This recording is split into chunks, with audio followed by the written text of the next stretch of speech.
Sorry about that. Sorry Got a about that. little got a little rusty on the ones and twos. All right though. Welcome back to the show. This is the WarDawg Trail, episode 131. And I have, for the first time in 6 years on this show, an actual Navy SEAL. First I've ever had the opportunity to interview. I have an actual Navy SEAL for you on this episode 131. All right. But before we bring him on, let's get to a few announcements. All right. You can find me live every Saturday night on DV Radio. That's Dysfunctional Veterans Radio at dvradio.net. We can laugh just like you did back in the barracks. You have hosts from each branch. So be sure to tune in, dvradio.net. All right. My book, The WarDawg Trail, A Marine Rifleman's Struggle with War and PTSD, can be found on Apple Books, Audible, and Amazon. And the book happened to win an award, man, from bookauthority.org.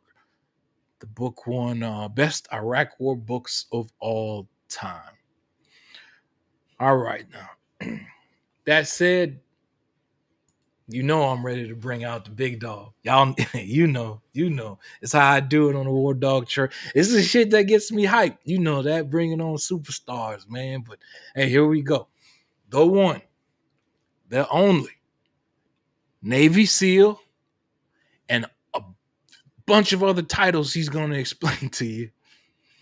The one and only Dr. Tony Dice. Welcome to the show, boss. Hey, Carnell, thank you so much for having me, and you are too fucking kind, man. And I wish I was here because I was like the superstar, but man, I'm here because I was expected to be a pillar of strength and confidence and stability as a Navy SEAL, firefighter, paramedic, but I was silently fucking self-destructing, and I took the darker road in my life, man. And I know a lot of my brothers out there have followed a similar road, and it gets you. It catches up with you sooner or later. So I'm happy and honored to be here, Ariel, and I'm hoping that we can reach, if even just one person out there gets something out of this. All this fucking shit's worth it. Yeah. Absolutely. All right. As I ask all the guests in the beginning, let us know why the Navy, and then why the SEALs, bro. Why the Navy? Never again volunteer yourself. I've never heard that one. Oh my gosh, I've never heard that one. Actually, I mean, I decided to be a Navy SEAL even before I decided to be in the Navy. It happened, and I mentioned before, I worked for a fire department, and I worked for an ambulance service. And, when I first started out, it was crazy. You're on the fire department or a search and rescue rig, and you go on calls, and, it's being the hero, show up, save the day, pulling the car out of the river, jaws of life, all that shit. That's pretty fucking awesome. But there were so many calls we would go on that you get the patient out, and you're waiting for the ambulance to show up. Like, hurry up, guys, fucking get here. And so the ambulance comes code 3, right? Showing up to the scene and loads up the patient, and then code 3 back to the hospital, racing against time to save lives. In my head, they were the man, And so after 2 years working fire rescue, I started taking classes.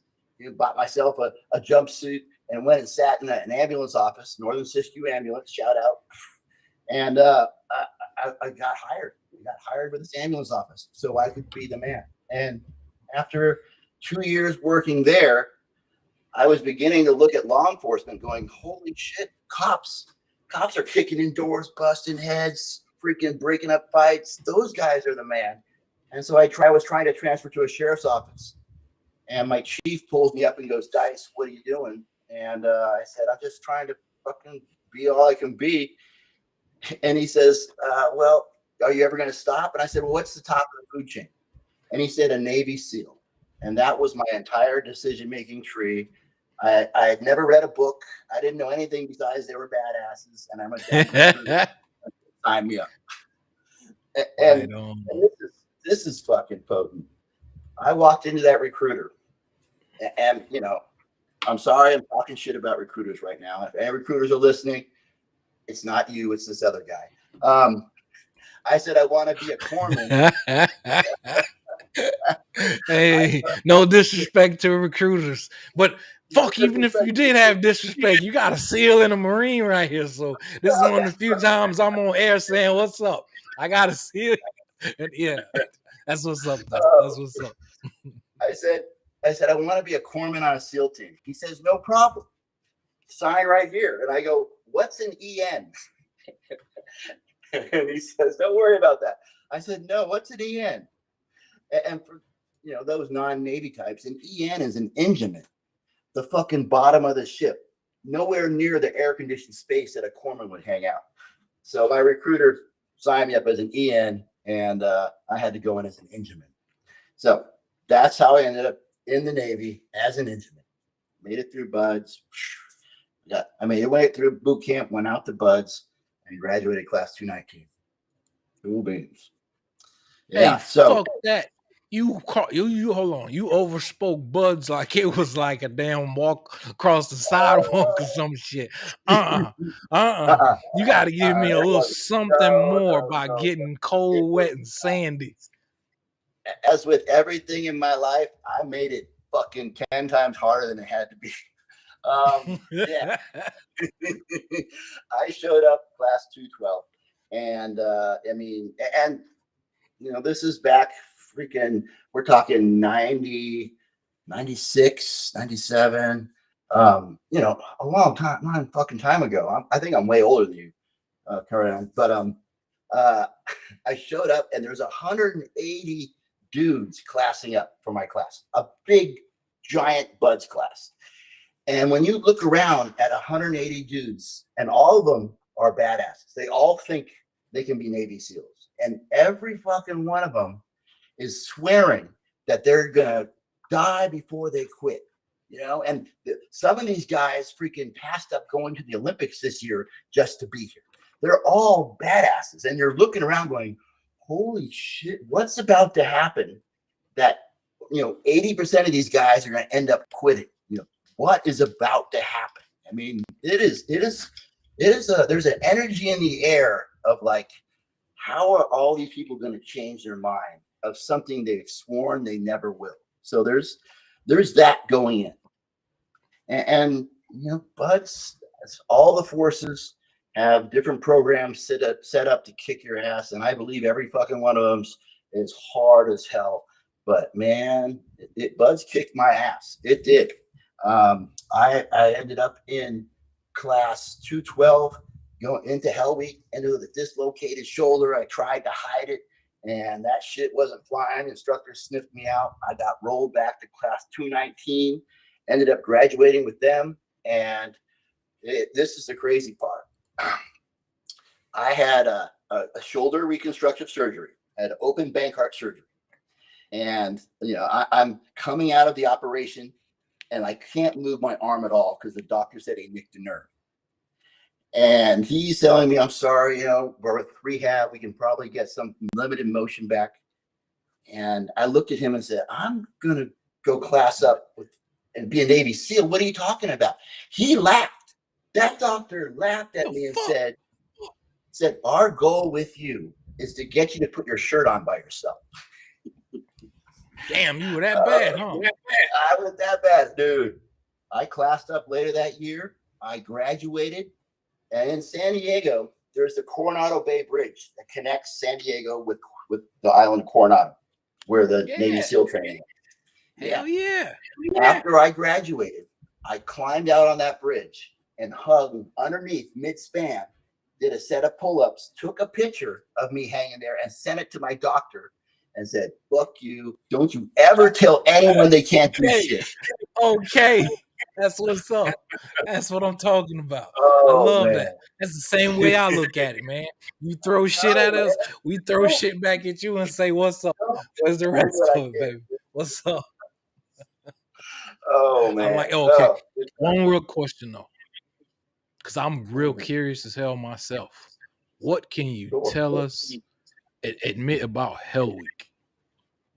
Because I've heard a Hell, lot of shit. I've read shit, but you survived it. So I got to okay. hear from you.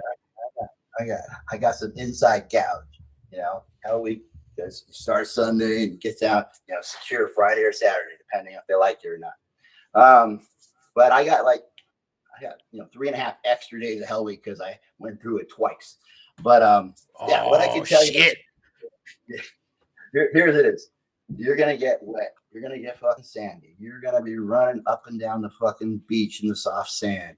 You're gonna be lifting boats over your heads. You're gonna be running the obstacle course. You're gonna be running miles to chow, miles back home from chow. You're gonna be in log PT. You're gonna be surf patches. You're gonna be on the grinder doing endless push-ups, sit-ups, squats until the instructors get tired. They're gonna be screaming at you. There's gonna be, guns going off. There's going to be just crazy mayhem. All this stuff just blowing your mind. And then you realize it's still Monday. It's still fucking Monday. I mean, it is. You lose track of time and you're like, yeah. So I'm going down to like a crawl. We're talking like glacial speeds. And Friday, the end of the week looks like it's never gonna get there. Yeah. So that's Hell Week. That's Hell Week. It is just I can tell you one Oh, thing an shit. instructor did to me that fucked with my head. Um, What's up? we're on Thursday and we're on this forever long beach run. And everyone's getting kind of strung out because it's middle of the night. You're just running. You're in like robot mode, just kind of running. Like the guy says, run that way. You're okay, run this way. And on the side, and I swear this is true, I did not hallucinate. On the side of the beach there, as I'm running by, one of the instructors, they had a full banister bed, well made. They had a girl laying in the bed and then they had the comforter pulled back and it looked freaking soft and magical and wonderful. And as you're running by, the instructor's like, you can quit and let's lay down. You can just stay right here. And the girl like waving at you. And I mean, I'm like, oh, like not even knowing, am I hallucinating? This is real. Oh man. Oh, and the instructors, you know how it is, man. Instructors walk this line of being assholes and cool guys, and you still look up for them, even though they're being an asshole. They're. We as a buzz class thought it would be cool to give them a bunch of disposable cameras right before Hell Week so they could take cool pictures of us during Hell Week. We developed 25 rolls of film that we had given them, and all it was pictures of their ball sack, middle finger, and ass over and over and over again on all the cameras.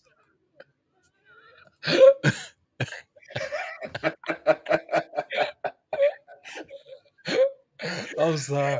Hey, all right. The average motherfucker wouldn't get that. But here with the military crowd, with that war We get veteran crowd we got going on, we get exactly what all he's this shit, talking and about. then it was like that's all it was. Oh wow, Oh that's man, what's up. oh, Mm. dude. Hey, Um before we get too far into this, let me ask you something, man. Oh, yeah. let me make a statement. Um, Carnell, man, there is a absence of places where people in our community can just be raw and real and talk about real shit. And I want to say, dude, go, brother, go, man. This stuff that you're doing, creating a space, the DV network, all your radio state, all that, you're producing a space to normalize this conversation. And that shit is life saving, man. That's the hero shit right there, man. I'm telling Thank you, you, it bro. is. Thank, You, thank you, you bro. know how bad it's gotten out there? Let's see. I went through my counseling program probably about maybe 12, 13 years ago. And when I was going through all my classes to become a therapist and all that, I'm looking around the classroom and it's all women.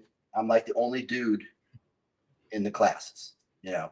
So there's a shortage of male therapists out there. And even the next level, there's a shortage of black therapists out there by a long way. So there is a need for us to get out there to connect, man. And it's just the reality of the situation. And there's not a lot of,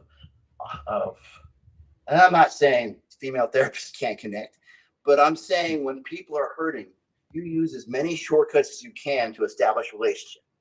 You know, if you were my patient, Cornell, I would use like, hey, we're both in the service, and I'd use that to connect. But it's Right not on. the same. It's not the same. The more shortcuts you have, the quicker we can make a connection, and the faster we can get to the meeting. Absolutely, man. So thank you for creating a space and a must needed place that, you know, guys are hurting. Guys are hurting. And military humor, that gallows humor we have, it creates a space for talk about evil shit. Hey, check this out. Check this out. I made up my own little like quote here on what you just said. Okay.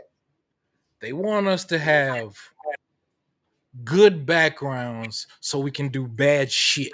What's your opinion on that? Hell yeah. They do. They don't want Boy Scouts. They want murderers and thieves who want to come practice their trait in defense of their country. Yeah, they want people who want to commit violence, but do it on the country. You know, do it on behalf of your country. Yeah, yeah. And then they get mad at us if we act out. You know, if we act some sort of way. Yeah. All right, and then just one additional. Right, Sure. I don't know the gentleman's name, but I really appreciate in terms of stolen valor, man. There's one, maybe there are a few, but I know of one particular Navy SEAL. When he hears these other guys claim it, he goes back to your records or Bud's school records, and he verifies. He calls these motherfuckers out. You know what I'm talking about with stolen valor for SEALs. I totally know what you're talking about, man. Yes, and that's something that, listen, to all you pretenders out there being Navy SEALs, you're playing a dangerous game. It's not hard to figure out. It's a small community, and I can't think of a worse bunch of guys to piss off. So you're fucking playing with fire, and you're gonna get your ass beat. You know, go pretend to be something else where they're not gonna beat your ass when they find you out. So, you know, it should be a self-correcting problem. Right on. Hell yeah. Right on. Okay. And just before we move into everything that you're about and have going on presently, I just want one other personal question, like, Marines to Navy. Because I kind of wanted. Well, first off, bro, this is not one of those like type of insults or jokes on branches. I don't play that shit. Personally, we've had Air Force drop danger close. Obviously we had Navy corpsmen, so I don't get into that part of it. But what's your opinion on Marine Force Recon, or what they now call the Raiders, Marine Raiders? What's my opinion on that, man? Dude, I've been out of the game so long, since almost over 20 years. I can't speak to one preference or the other, who's more tactically sound. That's, oh no, hell no, not like that. I just want to mean like, is there respect for each other at that top tier operator level? Oh yes, yeah. It's as with any game that's played well. The higher the skill level, the more respect you have for everyone else in the game. I mean, it is totally like that. That's where the professionalism stands out. The shit talking's down here at the lower levels, and as you get up there and you realize the game you're playing, the respect only grows, the more skill. Yeah, absolutely. All right. Yeah. Right on. Okay, so continuing on, let's transition from Navy SEAL, and then you already mentioned paramedic, Yeah, firefighter, law enforcement. Can you continue to walk us through? I'll walk you through, and I want to also put this out there, man. I was a Navy SEAL pre 9/11 Navy SEAL, and I'm telling you, that was a shitty time to be a frogman. There was a whole lot of training, not a lot of fighting. It seemed like you're just constantly sharpening your blade, waiting for shit to break out, and what happens to guys who you train for fight and you don't let them fight? Dude, they drink and fuck off. I mean, that's what we did. You gotta do something with all that energy and angst. He said it directly. He said it directly. We drink and fuck off. Hey, I'm gonna tell you what they told me when I got to the Marine Infantry. It said What's three that? F's. We fight, we fuck, and we have fun. That's all I Mhm. needed to hear. You gotta give me something. Because I'm gonna be doing one of them. Yeah. Oh, yeah. Right And on, right on. Okay, so so pre like I said, past a not. lot of Oh yeah, training. there you go. I'm sorry. Yeah, yeah. Pre 9/11, a lot of training, a lot of drinking, a lot of partying. Platoon was tight. The guys are awesome. I mean, I love the camaraderie in the teams, man. That structure, that setup. But more, even on a deeper level, the mentality, the romance, the way drinking was tied to the military. I mean, we drink to indoctrinate, we drink to celebrate, we drink to elevate, we drink to commemorate, we drink to separate. I mean, everything we do in the military is tied to drinking. If you and I have a problem, our CO is going to say, "You two need to have a drink together." Yeah, Yeah. yeah, I mean, if you yeah. lose, you lost a brother recently, man. You know, That's the way you that works. yeah. And how do we deal? How does the military train us to deal? Well, dude, I'm gonna come over and we're gonna share a bottle. That's how we're gonna get through this. Dude, your girl dumps you. Oh man, we gotta go get it. I know just the thing, man. We're gonna get some shots together.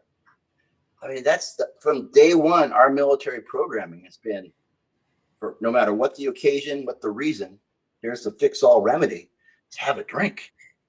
And I mean we have drinking songs. We have drinking rituals.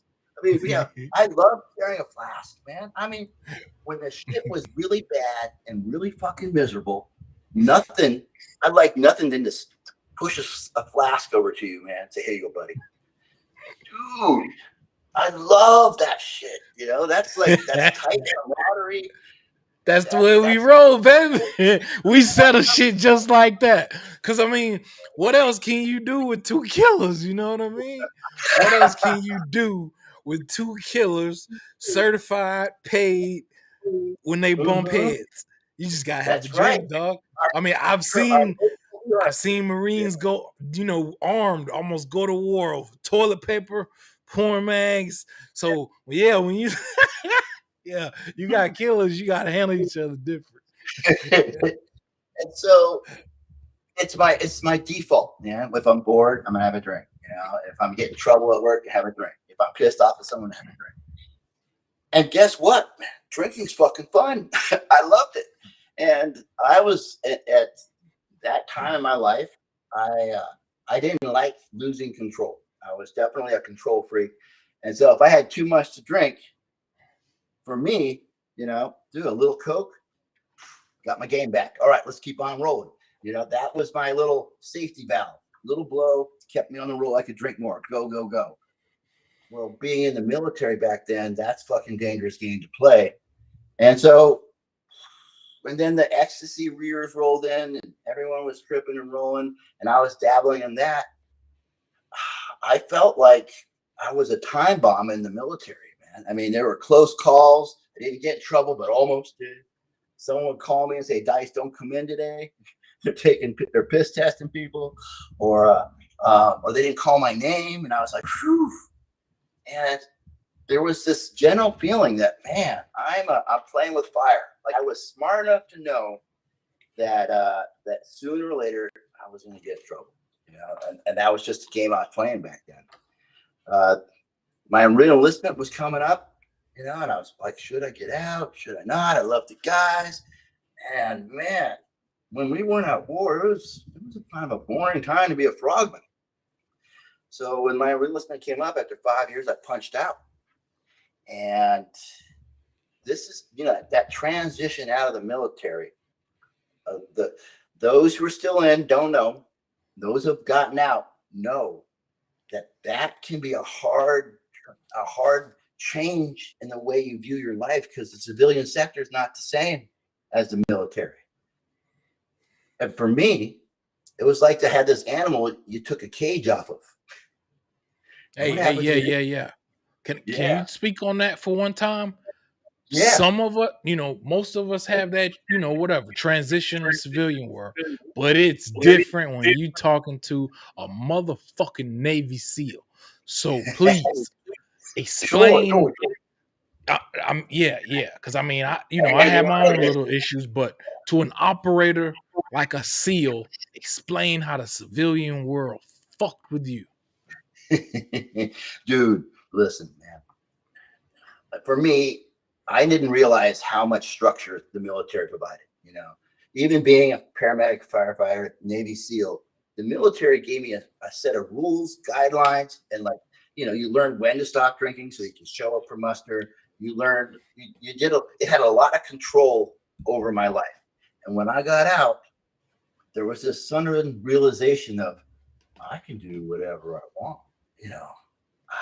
I mean, it was literally like, okay, let's fucking go. And I was trying different substances, going down different rabbit holes.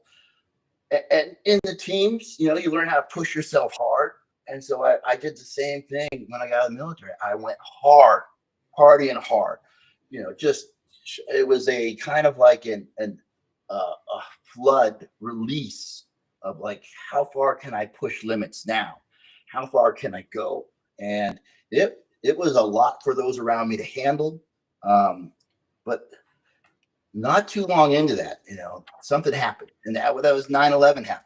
And that changed everything, man. Ooh, that changed everything. Where were you at 9/11, Darnell? Bro, I was sitting in my senior high school English class, watching it on the news, watching it, in class. Right. Watching in class, going, holy shit. Yeah.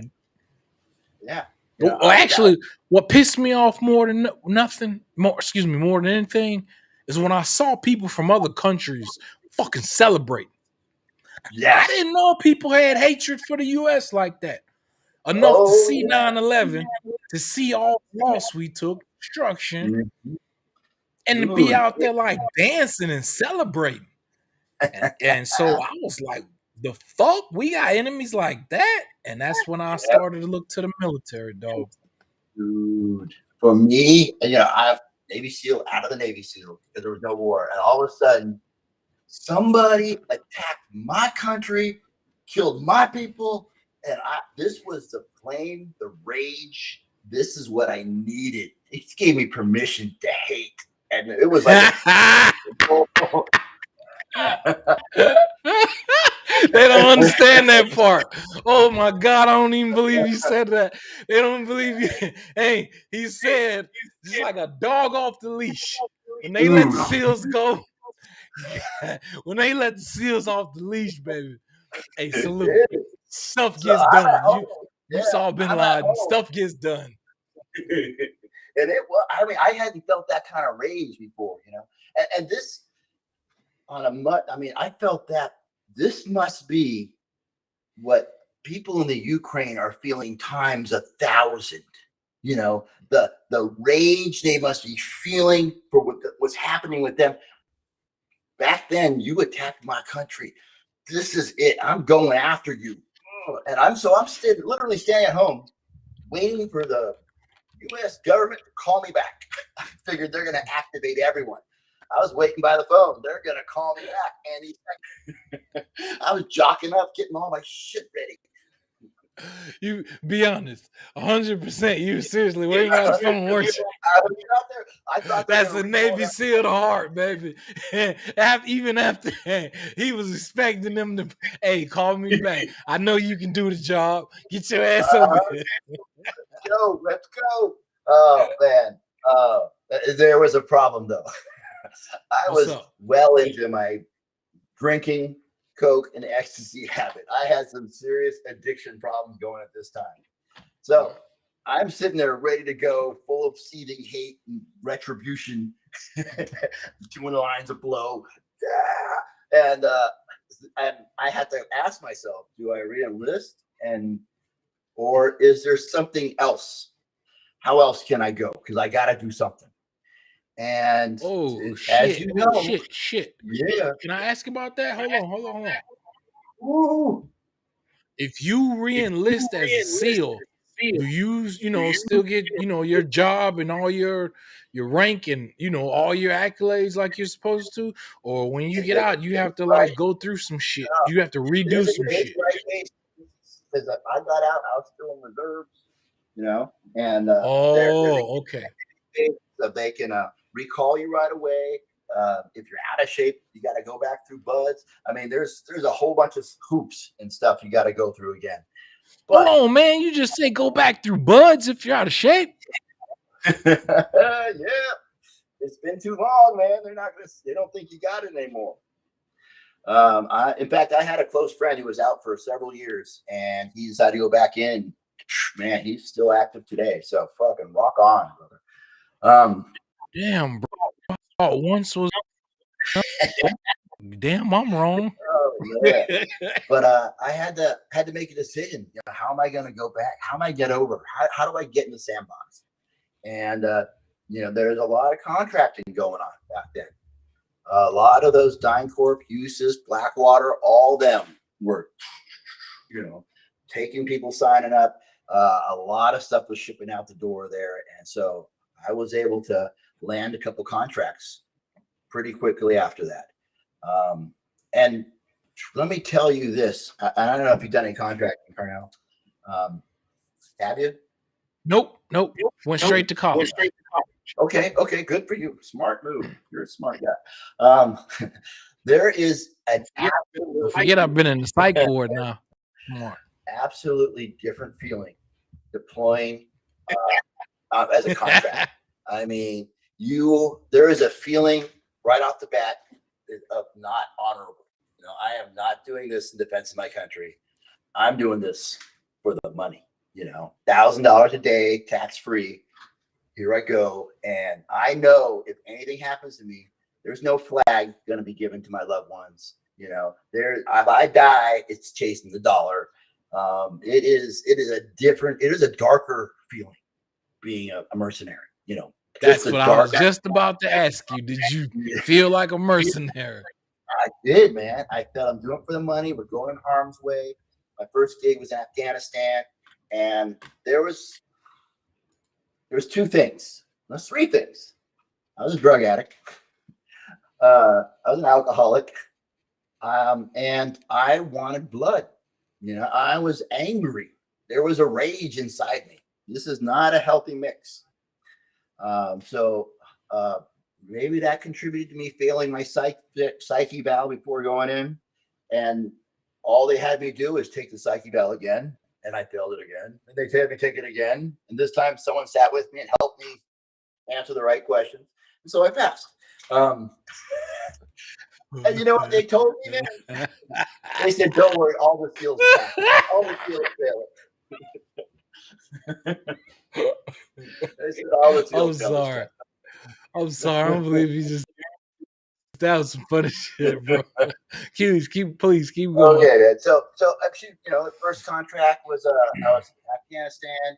I was a President Karzai, President of Afghanistan's bodyguard for a while. Then I did his CAT team, and that was awesome. And I mean, it's short little contracts, 2 months, 3 months in, come back, 2 months abroad, 2 months over, $1,000 a day. So it's making good money. Hold on, wait. You said you actually protect Karzai, the president.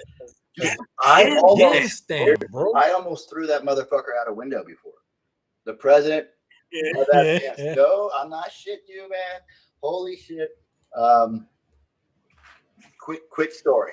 I was the only, war tales are war tales, but dude, I was attached to Karzaid's unit, close protection detail. I was in his office, and Karzaid, Hamid, he speaks fucking perfect English. The very first words he ever said to me was, "What's up?" And I was like, "Whoa, nice to meet you, sir. I got you." And he's a cool cat. And so this particular day, I'm sitting in his palace. We're on the second floor. He's doing some work at his big desk. I'm sitting there just being bored. And we had a safety brief early that morning. And one of the critical incidents that we were tracking was a hijacked jet from, freaking next country over or something. It was on our radar. And so I'm sitting there in the palace, and I can hear outside this, and we're in a no-fly zone over the palace. So this is a sound we don't usually hear. And I can hear the cross traffic in my ear. Hey, can we get status on the inbound? Status on the inbound. And I'm listening calmly, and it's getting louder. And I'm beginning to think in my little mind, dude, I am not going to blow up with this motherfucker in this palace because of a plane crash landing into us. I'm on alert to this whole situation getting really bad, really fast. So I key my mic and I say, can I get status on the inbound? It's getting louder. And I stand up and I go, and I'm thinking in my head, what am I going to do? There's not enough time to run down the stairs with the president in my hands. There's a window there. There's a window and a balcony, and it's a 20-foot drop into the concrete courtyard. But I can maybe I could just grab him and throw him out, and we'll jump out together. That's my thought process. It's getting louder, and I go, hey, status on the inbound. I need status on the inbound. Radio silence. I stand up. I walk all the way over to the president, who's now looking up at me because he hears the sound outside. He looks up at me and says, "Is there a problem?" I go, "Stand by, sir." One last time, I keyed the mic. Status on the inbound now, because I was about to grab this guy. I put my hands up and I went to grab him, and his eyes are huge. Like, what are you doing? Inbound cleared. Inbound cleared. Stand down. And I stopped. Nothing, sir. Have a nice day. And I went and sat down. Holy shit. I almost threw him out the window for no reason.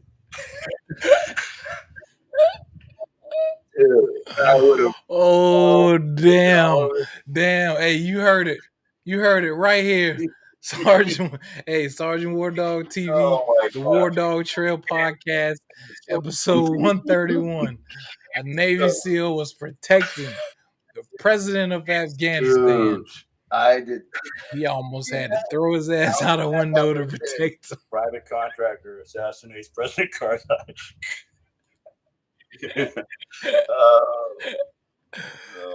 No shit. I'm sorry. I'm having too good of a time with you. Man. Obviously, this could be one of those 2 or 3 hour episodes if I had the time. I'm definitely gonna have you back on, but I have to have you transition to what you are doing now. All right. As a doctor, as a bona fide certified doctor, and your holistic change model, as well as you being an owner of Bishop and Dice Defense. Yeah, man. I'm sorry, but 1 second before I let you get into that, what you're doing now, please let the world know where they can find you everywhere on social media or online. All right, let me make it easy for you. 2 ways. You Google Dr. Dice, and you're going to find me on all my social media. Dr. Dice, Dr. Tony Dice, boom, I'll pop right up. Also, more importantly, www.drdicebook.com. You pop in that email address, and boom, you're going to find a mailing list for my book rolling out, and you'll be one of the first people to have access to it. So, drdice.com. All right. You ready? Wait, is it Dr. Dice or Dr. Dice Book? DrDiceBook.com. Okay, I'm going to put that up so everyone can tune in, lock in, and show love to everything you have going on. All right, that's correct, right? That's right. DrDiceBook.com. All right. So, All right, salute. this one, that one tale I just shared is one of many that happened throughout my time of contracting, serving, and just kind of living life the wrong direction. You know, I was doing things for the wrong reason, and it was getting darker, and the drugs were taking hold, and the addiction was spiraling, until at one point, man, I weighed 130 pounds. I'm 220 today. This is the weight I was when I was in the service. I weighed 130 pounds. There's this picture I keep on my desk. It's a picture of me right before I hit bottom. This is a picture of me 2 weeks before I ended up in a treatment center. Addicted to crystal meth. I'd blown up my life, blown up my family, locked out of my house, locks changed, hundreds of $1,000s in debt. I was just, everything in my life was blown up. I burned all those bridges. Dude, I was in a place, you know, sucking on barrels, trying to find my way, ended up in a treatment center. The Farley Center, shout out to the Farley Center. Those guys there, something clicked. I entered into a program of recovery. I wanted it bad. I chased after it. I got through that, a year of recovery under my belt, and I was really drawn to, like, man, how did they do this? How did they get to me? I went back to school, and I didn't have any degrees. I went back to school at TCC, a 2-year university, got my associates, transferred, got my undergrad, stayed and got my master's in counseling. 5 years into my recovery, went back to the same treatment center that saved my life, and fucking asked for a job. They hired me. And I began working with veterans, saying, hey, this worked for me. Maybe this can work for you. In that time, I began to really delving in what clicked for me, what didn't. You know, how is this a different path for veterans? How can they get reached? I went back to school, for my PhD. I did my dissertation on, hey, what interventions work best for the veteran population, and I dove in and tore down this program of recovery. You know, and I'm here to say a 12-step recovery program saved my life. And before you say, oh, not those guys, you don't even know. There are over 200 different 12-step fellowships out there, all different flavors and sizes. And there's one out there that I know that will suit you. But I really wanted to know, how did these work? Why were they so effective? And how come they worked for me, a veteran who's just fucking as stubborn as hell, that didn't want to quit no matter what? And that shit kind of kept me sick. So I tore that program apart. I looked for the underlying theory found in each of the steps. I pieced together a theoretical model that follows the path of those in recovery. And I made a language that counselors can use to kind of track and support a patient as they go through, as they proceed in their journey of recovery. And I know that's a lot of therapeutic gobbledygook. And so the way I get people to understand, I say, hey, listen to my story. You know, I wrote a book. I wrote down all the good, the bad, and the ugly of the shit I've been through. And I have found when I share my experience, strength, and hope with others, they can relate. And something in their head goes, man, if this motherfucker can do it, I can do it too. And that gives them some hope. And that's the traction they need to begin this journey. They need a belief that they do it. With the right guidance and following someone else's lead, you know, the buddy system, a mentor to guide you, dude, that's how we pull each other through. Someone's pulling me, and I'm looking back, pulling someone else. Together, we're gonna fucking self-aid, buddy aid. We're gonna get through this. So I wrote this book. That captures that model. It breaks it down. It shows my story. I'm told it's a fun read. There's definitely a lot of shit I probably shouldn't have put in it, but I did because, you know, we all have crazy backgrounds. We all have come from, we a lot of shit we do, we're not proud of. At least that's my story. A whole lot of what I went through, I did not want everyone to ever know about me, because I knew if you knew the truth, you wouldn't have anything to do with me. Today, I found the opposite to be true. You know, if you're hurting and you heard that I went through the same thing, that gives you hope. And you never would have known that shit unless I shared it. So this book's coming out. You know, if you want to be on the first, grab the first editions, you know, sign up on that mailing list, get your number out there, and I'll be sure to get you a copy. Until then, things you can do. Oh my gosh. Programs like this and other spaces when you can talk to someone, connect, talk about what you're going through.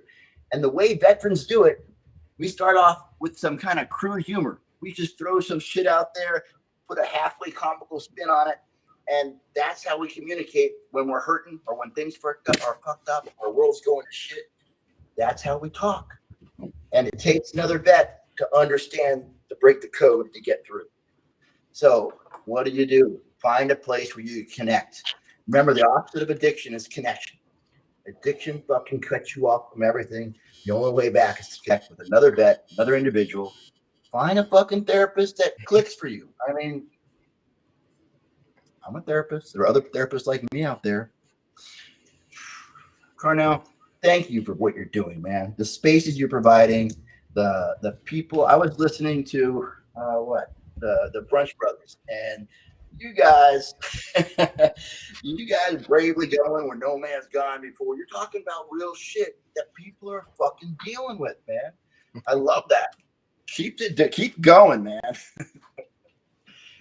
Oh. Thank you, bro. I appreciate it. But that's that's the way I try to keep everything, man. I get in trouble as far as TikTok and sometimes YouTube and this. So I stopped showing the guns, but hell, even my logo gets gets hits for the damn gun sometimes. So yeah, I definitely appreciate you saying that, man. I told you earlier, I had 1,200 guys in my Marine Infantry Battalion.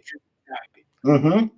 6 years, not damn one of them usually comments or makes a like. So I don't even know if they know what the fuck I do. I don't, because they don't say anything. You know what I mean? Like my brothers I fought with, they don't. But here's the catch: none of them have come and told me, "Hey, shut the fuck up! Stop doing this or saying this." So because they haven't said that, I keep rolling. Keep rolling, man. You keep rolling, dude. You never know, man. Yeah, right on. Who's gonna walk through that door? All right. Before we close out, do you want to say anything more about TAC Ops to PsyOps? Oh yes. All right. So Bishop and Dice Defense. Let me play it out for you. This is a company myself and Scott Bishop, longtime personal friend of mine, got together. We put together a company. Our mission was to connect with veterans and those suffering in the law enforcement, first responder, the veteran community, military. These people are fucking hard to reach. They are so fucking hard to reach. Our mission is to provide tactical training, uniform supply, ammo, and whatever the fuck else they need for a whole year. We're going to show up, talk shop, and get to know each other until you fucking trust us. On our second year of business with you, we're going to roll in mental health services and start talking about the real shit that affects our lives. Because I know, and Carnell, ask if I'm wrong, man. This, for you and I, is a fucking natural. What's up, bro? This position right here is a natural body position. Dude, lowering our guard. You damn right. Standing like this is the most uncomfortable position for you and I to be in, is to be open and raw and authentic. Yeah.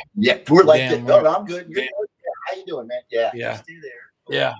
But that's us. To get to this takes a lot of work, man. There you go. Bishop and Dice Defense. Look us up. Check us out. We appreciate that. But our mission is to reach those that are hard to reach. Yeah. Right on. Go ahead and let everyone know the website address while I'm on it. www.bishopdicedefense.com. Boom. And once you pull that up, you'll see our website has a PsyOps and TAC Ops. One side's tactical supply and training. The other side, psychological services. I do a lot of guest speaking and presentations. I do safety stand downs. I'll come to you and we'll get shit done. Right on. Right on. Yeah. Okay. Any last words for our guests? Carnell, thank you for the opportunity, man. Together we can do more than apart. It takes a village to get shit done. I appreciate it, man. Right on, bro. Hey, if you don't mind, I'm definitely gonna have you back on the show, bro. Hell yeah, One, because you're a Navy SEAL and I respect you. But two, tell me something bloody. Tell me something bloody. no, but two, I didn't know I could cook so well with a SEAL, bro. I didn't. Yeah, I thought. Yeah, I didn't think I could cook so well and be joking so well with a SEAL, bro. And all this is cool as hell.